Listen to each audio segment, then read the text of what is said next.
Autrefois, Kung Pham était un agriculteur prospère, avec de la terre dans le delta fertile du Mékong au Vietnam.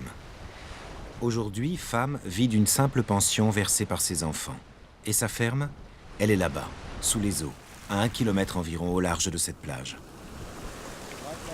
On cultivait des pastèques, des cacahuètes et des patates douces. Après, on a dû arrêter car l'eau de mer commençait à inonder notre terre. On a construit une digue, mais elle était détruite chaque année. Finalement, on a dû partir.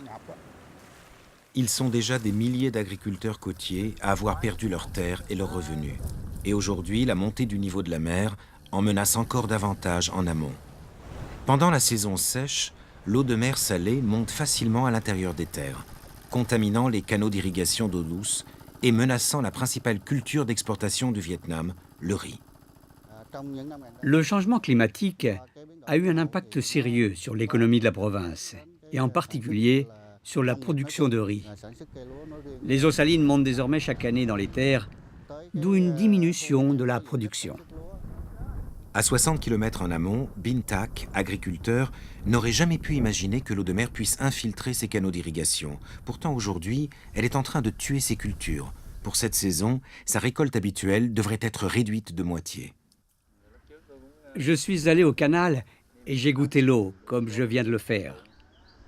Puis je l'ai pompée dans mon champ. Mais le riz ne pousse pas bien. Il est en train de mourir. Alors j'arrête de pomper l'eau dans le champ parce que je ne sais pas à quel point elle est salée.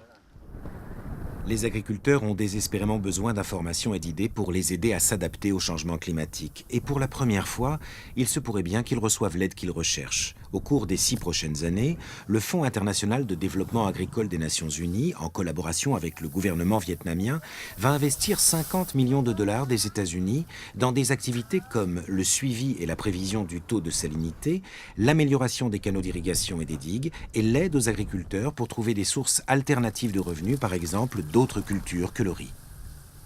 Si c'est trop difficile de cultiver du riz, nous devons trouver des solutions alternatives et encourager les agriculteurs à se tourner vers d'autres systèmes d'exploitation, comme l'aquaculture. Ici, dans ce laboratoire de l'université de Tra Vinh, des scientifiques cherchent des espèces de poissons supportant mieux l'eau salée et pouvant garantir de bons revenus aux agriculteurs. Mais le temps manque.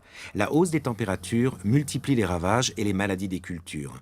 Et lorsque la température dépasse les 36 degrés Celsius, même le pollen du riz devient stérile, menaçant de déclencher une crise plus grave encore. Pendant ce temps, les cultivateurs de riz se rassemblent ici, avec les responsables locaux et le personnel du projet, pour discuter de leur stratégie d'adaptation. Pour les agriculteurs comme Bin Tak, le but est simple, conserver une longueur d'avance sur le changement climatique.